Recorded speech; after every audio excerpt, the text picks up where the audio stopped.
Hello hi అందరికీ నమస్కారం. My name is Ram. Welcome to it's my report channel. మీకు ఈరోజు అయోధ్య రామ మందిరంలో జరిగిన చోరీ గురించి చెప్పాలనుకుంటున్నాను. దీని గురించి హిందూ భావజాలాలు మావి, హిందూ మతాన్ని మేము పుణుకుపుచ్చుకున్నాం అనే రాజకీయ నాయకులు ఎవరో కూడా సరిగ్గా స్పందించకపోవడం అనేది కొంచెం ఇబ్బంది పెట్టే విషయం. ఎందుకంటే ఈరోజు హిందూ సమాజంలో జరుగుతున్న ఇటువంటి అన్యాయాలని పారదోరాలి. అసలు ఫస్ట్ ఆఫ్ ఆల్ దీని గురించి చాలా సీరియస్గా మాట్లాడాలి. అక్కడ చోరీ జరిగింది హిందూ యొక్క దేవుడి గురించి. అదే చోరీని గనక మనం సమర్థిస్తూ మాట్లాడితే మాత్రం హిందూ భావజాలను కాదు, హిందూ దేవుని దిగజార్చుకున్నట్టు అవుతుంది అనేసి నేను అనుకుంటున్నాను. ఎందుకంటే ఈరోజు ప్రతిపక్షాలు దీని మీద గట్టిగా గొగ్గోలు పెడుతున్నా కానీ దీని మీద యోగి ఆదిత్యనాథ్ గారు మాట్లాడుతూ అబ్బే ఒక బోర్డులో జరిగిన అన్యాయం కన్నా ఇది పెద్ద అన్యాయం కాదు అనే విధంగా సమర్థించుకోవడం అనేది సమంజసం కాదనిపిస్తుంది.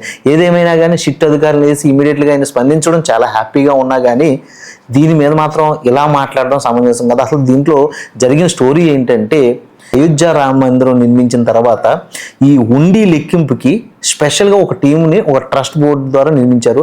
అదే ఎస్బీఐ బ్యాంక్ నుంచి కొన్ని మెంబర్స్ ఎంప్లాయీస్గా మారి వాళ్ళని పంపించారు. వీళ్ళు అవుట్ సోర్సింగ్ ఎంప్లాయీస్. వీళ్ళకి 15,000 నుంచి 20,000 వరకు శాలరీస్ ఉంటాయి. వీళ్ళందరూ ఏం చేస్తారంటే రోజు ఉండి ఆదాయం లెక్కించి దాన్ని తీసుకెళ్ళి ఎస్బీఐ బ్యాంక్లో డిపాజిట్ చేస్తారు.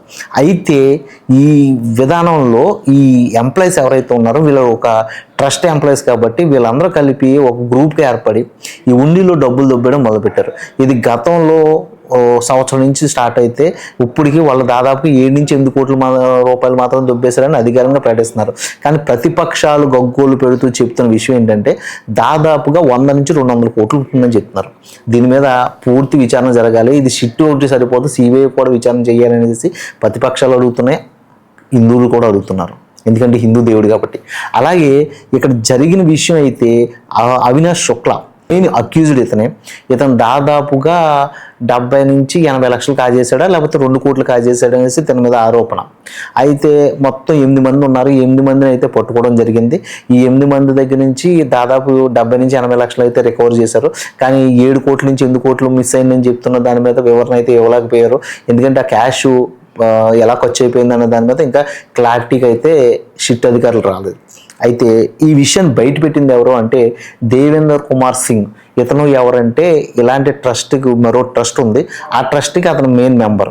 అతను ఈ గతం నుంచి ఈ అవినాష్ శుక్లా మీద వీళ్ళ మీద అనుమానం వచ్చిందంటే, ఎందుకంటే వీళ్ళు శాలరీస్ 15,000 నుంచి 20,000 ఉంటే వీళ్ళ యొక్క లగ్జరీ లైఫ్ కానీ వీళ్ళ ఆస్తులు కూడగొట్టుకునే విషయంలో కానీ 1 ఇయర్ నుంచి వాళ్ళ యొక్క విధానాలు లగ్జరీ లైఫ్ని చూస్తే ఆశ్చర్యం వేస్తుందంట.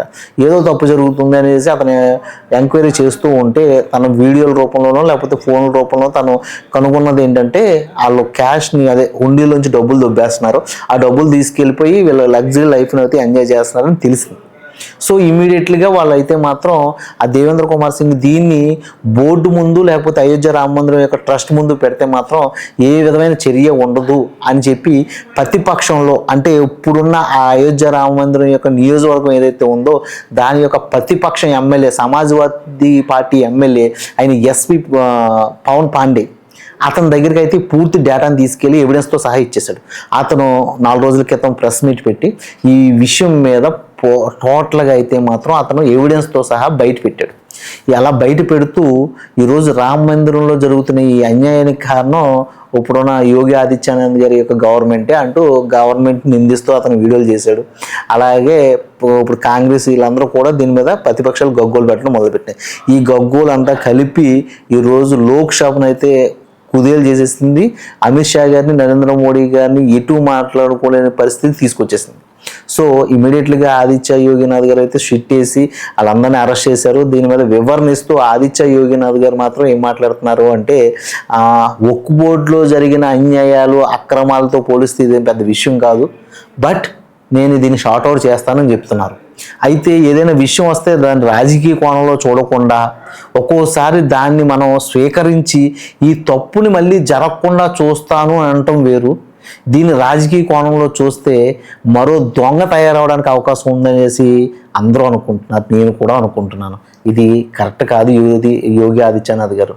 ఎందుకంటే ఆ దొంగలను సపోర్ట్ చేసే విధంగా హిందువుల గుళ్ళోనే దొంగతనం జరిగింది, చేసింది మా వాళ్ళే కదా అనే విధంగా యొక్క మాటలు ఉంటే ఖచ్చితంగా ఒకరికి దొంగతనం మనం అలవాటు చేసినట్టు అవుతుంది. కాబట్టి ఖచ్చితంగా ఆ మాటలు అయితే మాత్రం చాలామంది ఎంపీలు మాట్లాడుతున్నారు, లేకపోతే బీజేపీకి సంబంధించిన నాయకులు మాట్లాడుతున్నారు. అది సమంజసం కాదు అని ఇప్పుడున్న సోషల్ మీడియాలో ఉన్న చాలామంది ఇన్ఫ్లుయెన్సర్స్ అడుగుతున్నారు. ఇది ఖచ్చితంగా బీజేపీ స్పందించాలి. అలాగే యోగి ఆదిత్యనాథ్ గారు దీని మీద అయితే మాత్రం సీరియస్నెస్ తీసుకోవాలి. ఇది ఇక్కడ జరిగిన విషయం. అయితే ఇంతకు ముందు కూడా ఒక విషయం జరిగింది. అదేంటంటే 2021లో ఈ అయోధ్య రామ మందిరంలో ఉన్న కొన్ని భూముల మీద మాత్రం కూమింగ్ జరిగింది. దీని మీద కూడా స్కామ్ జరిగింది. అదేంటంటే అయోధ్య రామ మందిరానికి సంబంధించిన భూములు పోగు చేసే విషయంలో ఒక ట్రస్ట్ ఏం చేసిందంటే భూములు కొందాం అనుకుంది. ఆ టైంలో ఒక వ్యక్తి దగ్గర భూమి కొనేటప్పుడు ఆ వ్యక్తి అంతకుముందు రిజిస్ట్రేషన్ చేసుకోవాల్సి వస్తే అతనికి ₹1,00,000 రిజిస్ట్రేషన్ అయితే అదే వ్యక్తి ఈ అయోధ్య రామ మందిరానికి భూమి అమ్మితే ₹1,00,00,000 అయింది. అది ఎప్పుడో కొని ఎప్పుడు అమ్మడం కాదు, విత్ ఇన్ అవర్స్లో, అంటే ఒక 10 నిమిషాలు 20 నిమిషాల మధ్య రిజిస్ట్రేషన్లోనే అది ₹1,00,00,000గా మారింది. ఎందుకు అనేసి దీని మీద ఇదే పవన్ పాండే ప్రెస్ మీట్ పెట్టి ఇంత పెద్ద స్కామ్ చేస్తున్నారు, ₹1,00,000 భూమి కొని దాన్ని ₹1,00,00,000కి అమ్మేలాగా ఈరోజు అయోధ్య రామ మందిరంలో అతిపెద్ద కూమింగ్ జరిగింది, దీని మీద ఎందుకు సిబిఐ విచారణ వేయట్లేదు అంటూ గట్టిగా ఈ అయోధ్య రామ మందిరం యొక్క ట్రస్ట్ బోర్డుని అయితే మాత్రం నిందించాడు. దీని మీద ఆ ట్రస్ట్ బోర్డు వివరణ ఇచ్చింది. అదేంటి అంటే 2011లో ఒక వ్యక్తి దగ్గర ఒక వ్యక్తి భూమి కొనుక్కుని దాన్ని జస్ట్ అగ్రిమెంట్ పేపర్లో రాయించుకుని ఆ స్థలానికి తగ్గట్టుగా అతనైతే అమౌంట్ ఇచ్చేసాడు, కానీ దాన్ని రిజిస్ట్రేషన్ చేయించుకోలేదు.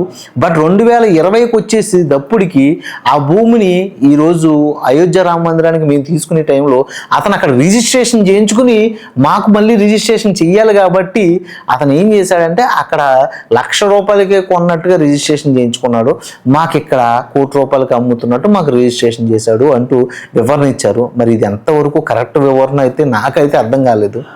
మరి మీకేమైనా అర్థం అయితే ఉంటే ఖచ్చితంగా మీ కామెంట్ రూపంలో తెలియజేయండి. ఇది అయోధ్య రామ మందిరంలో జరుగుతున్న స్కాము, దోపిడీ, లేకపోతే ఎక్స్ట్రా. ఓకే, దీని మీద మీరేమనుకుంటున్నారు మీ కామెంట్ రూపంలో తెలియజేయండి. ఏదేమైనా కానీ హిందూ దేవుళ్ళకి జరుగుతున్న అన్యాయంలో హిందువులే స్పందించకపోతే అది హిందుత్వానికి సమంజసం కాదు. ఉన్న ఒకే ఒక దేశాన్ని వీళ్ళు నాశనం చేసుకుంటున్నారు.